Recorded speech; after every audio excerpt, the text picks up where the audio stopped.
হাদি হত্যাকাণ্ড নিয়ে ভাইয়ের বিস্ফোরক পোস্ট, সাবেক কয়েকজন উপদেষ্টা ও রাজনৈতিক ব্যক্তিত্বের সম্পৃক্ততার দাবি। জ্বালানি সাশ্রয়ের নতুন নির্দেশনা সরকারের। স্বামীর মরদেহ নিয়ে যশোরে ফেরার পথে দুর্ঘটনায় স্ত্রীসহ নিহত 2। খানজাহান আলীর মাজারের দিঘির কুমির সরিয়ে নেয়ার সিদ্ধান্ত। ফুটবল বিশ্বকাপের ডিজিটাল সম্প্রচার সত্ত্ব পেল বাংলালিংক ও টফি। সীমান্ত ইস্যুতে মন্তব্য করে তোপের মুখে নেপালের প্রধানমন্ত্রী, পদত্যাগ দাবি।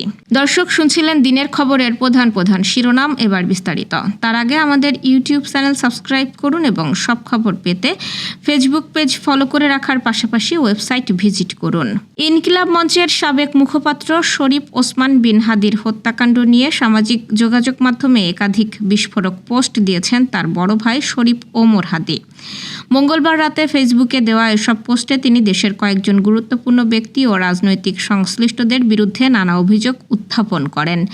এক পোস্টে তিনি দাবি করেন, হাদি হত্যাকাণ্ডের সঙ্গে কয়েকজন উপদেষ্টা ও রাজনৈতিক ব্যক্তিত্বের সম্পৃক্ততা রয়েছে।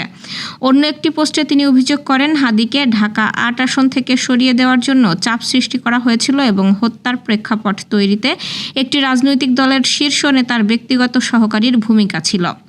পোস্টগুলো প্রকাশের পর সামাজিক যোগাযোগ মাধ্যমে ব্যাপক আলোচনা সমালোচনা শুরু হয়েছে। একই সঙ্গে ওমর হাদির ফেসবুক অ্যাকাউন্টটি তার নিয়ন্ত্রণে রয়েছে কিনা তা নিয়েও প্রশ্ন তুলেছেন অনেকে। এদিকে যুক্তরাজ্যে বাংলাদেশের সহকারী হাই কমিশনে চুক্তিভিত্তিক দ্বিতীয় সচিব হিসেবে কর্মরত ওমর হাদির এই ধরনের পোস্ট সরকারি চাকরির আচরণবিধির সঙ্গে সামঞ্জস্যপূর্ণ কিনা তা নিয়েও বিতর্ক দেখা দিয়েছে। সরকারি কর্মকর্তাদের সামাজিক যোগাযোগ মাধ্যম ব্যবহারের ক্ষেত্রে প্রচলিত নির্দেশনা অনুসরণের বিষয়টিও নতুন করে আলোচনায় এসেছে। জ্বালানি তেলের সাশ্রয় নিশ্চিত করতে নতুন নির্দেশনা জারি করেছে সরকার। মন্ত্রিপরিষদ বিভাগের জারি করা নির্দেশনায় বলা হয়েছে, সরকারি সভা, কর্মশালা ও প্রশিক্ষণ কার্যক্রমে মাঠ পর্যায়ের কর্মকর্তাদের অংশগ্রহণে ভার্চুয়াল প্ল্যাটফর্মকে অগ্রাধিকার দিতে হবে। এছাড়া বিভাগীয় পর্যায়ের কর্মসূচিতে জেলা পর্যায় থেকে এবং জেলা পর্যায়ের কর্মসূচিতে উপজেলা পর্যায় থেকে কর্মকর্তাদের যথাসম্ভব অনলাইনে অংশগ্রহণ নিশ্চিত করতে বলা হয়েছে। বৈশ্বিক জ্বালানি পরিস্থিতি বিবেচনায় সরকারি কার্যক্রম সচল রাখার পাশাপাশি জ্বালানি তেলের ব্যবহার কমাতেই এই উদ্যোগ নেওয়া হয়েছে বলে জানিয়েছে সরকার। তবে প্রয়োজন হলে সশরীরে সভা, কর্মশালা বা প্রশিক্ষণ আয়োজনের সুযোগও রাখা হয়েছে। মঙ্গলবার থেকেই কার্যকর হওয়া এই নির্দেশনার মাধ্যমে গত 12 এপ্রিল জারি করা আগের নির্দেশনা বাতিল করা হয়েছে। ঢাকা থেকে মরদেহ নিয়ে যশোরে ফেরার পথে নড়াইলের যাত্রীবাহী বাসের সঙ্গে অ্যাম্বুলেন্সের মুখোমুখি সংঘর্ষে 2 জন নিহত হয়েছেন। আজ সকাল 8:30টার দিকে নড়াইল সদর উপজেলার বাদশার গ্যারেজ এলাকায় এই দুর্ঘটনা ঘটে। নিহতরা হলেন যশোর সদর উপজেলার মাহিদিয়া গ্রামের ইসমাইল মোল্লার স্ত্রী জাহানারা বেগম এবং লক্ষ্মীপুর জেলার রামগতি উপজেলার পূর্বচর কালাপকোপা গ্রামের অ্যাম্বুলেন্স চালক আকবর হোসেন। এই ঘটনায় নিহতের ছেলে পুলিশ উপপরিদর্শক আবু তাহের মোল্লা সহ অন্তত 5 জন আহত হয়েছেন। পুলিশ জানিয়েছে, ঢাকার একটি হাসপাতালে চিকিৎসাধীন অবস্থায় মারা যাওয়া ইসমাইল মোল্লার মরদেহ নিয়ে স্বজনরা যশোরের বাড়িতে ফিরছিলেন। পথে বিপরীত দিক থেকে আসা একটি যাত্রীবাহী বাসের সঙ্গে অ্যাম্বুলেন্সটির মুখোমুখি সংঘর্ষ হলে ঘটনাস্থলেই জাহানারা বেগম নিহত হন। পরে আহতদের উদ্ধার করে হাসপাতালে নেওয়া হলে চিকিৎসক অ্যাম্বুলেন্স চালক আকবর হোসেনকে মৃত ঘোষণা করেন। দুর্ঘটনার পর বাস ও অ্যাম্বুলেন্স জব্দ করেছে পুলিশ। আইনগত প্রক্রিয়া শেষে মরদেহ স্বজনদের কাছে হস্তান্তর করা হবেও বলেও জানান তিনি। বাগেরহাটের ঐতিহাসিক খানজাহান আলী রহমাতুল্লাহ আলাইহের মাজার সংলগ্ন দিঘির কুমিরটি জননিরাপত্তার স্বার্থে আপাতত নিরাপদ স্থানে সরিয়ে নেওয়ার সিদ্ধান্ত নেওয়া হয়েছে। বন বিভাগের সহায়তায় কুমিরটিকে স্থানান্তরের উদ্যোগ নেওয়া হবে বলে জানিয়েছেন বাগেরহাট জেলা প্রশাসক গোলাম মোহাম্মদ বাতেন।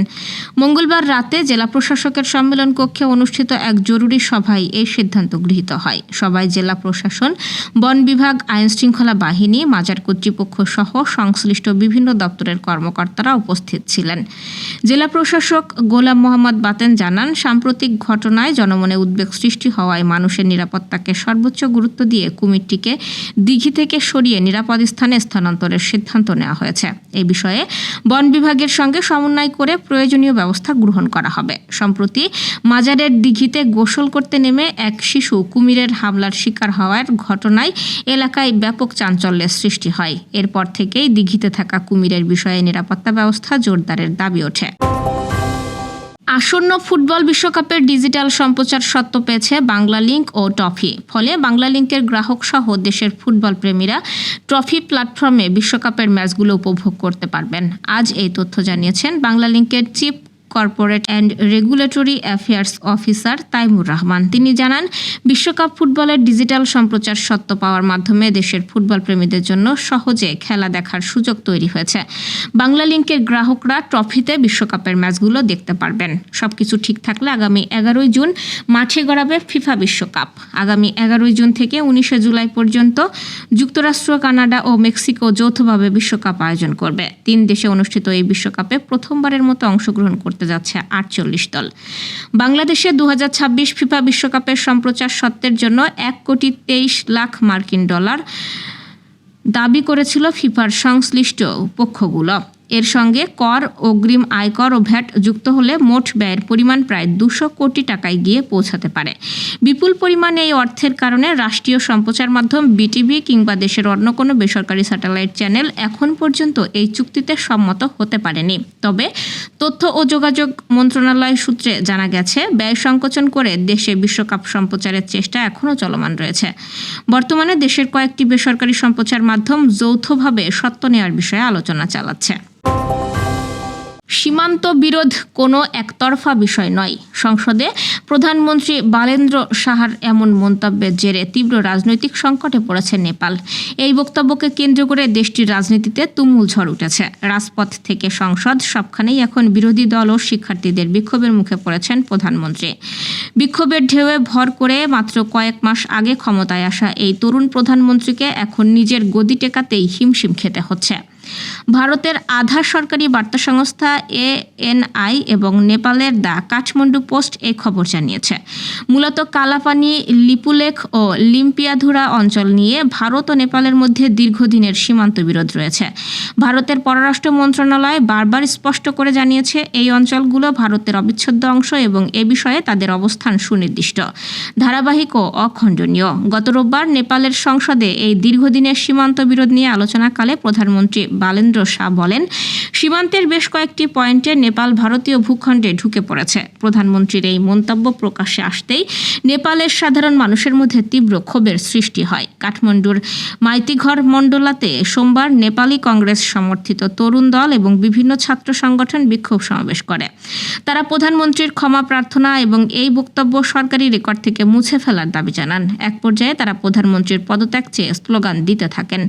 প্রতিবেদনে বলা হয়, বালেন্দ্র শাহ এই বিরোধ মেটাতে দুই দেশের ইতিহাসবিদ, জরিপকারী ও বিশেষজ্ঞদের উপর ভরসা করার আহ্বান জানান। এমনকি ঔপনিবেশিক আমলের মানচিত্রের কথা উল্লেখ করে তিনি এই বিষয়ে যুক্তরাজ্যের সংশ্লিষ্টতার ইঙ্গিত দেন। তিনি বিষয়টিকে একতরফা অভিযোগ না করে পারস্পরিক বোঝাপড়ার মাধ্যমে সমাধানের উপর জোর দেন। তবে গত মঙ্গলবার ভারতের পররাষ্ট্র মন্ত্রণালয়ের মুখপাত্র রণধীর জয়সওয়াল এক বিবৃতিতে এই বিষয়ে কোনো তৃতীয় পক্ষের ভূমিকা থাকার কথা সম্পূর্ণ প্রত্যাখ্যান করেছেন। তিনি জানান, সীমান্ত সংক্রান্ত যে কোনো বিষয় সম্পূর্ণ দ্বিপাক্ষিক এবং দুই দেশের বিদ্যমান ব্যবস্থার মাধ্যমেই এর সমাধান করা হচ্ছে।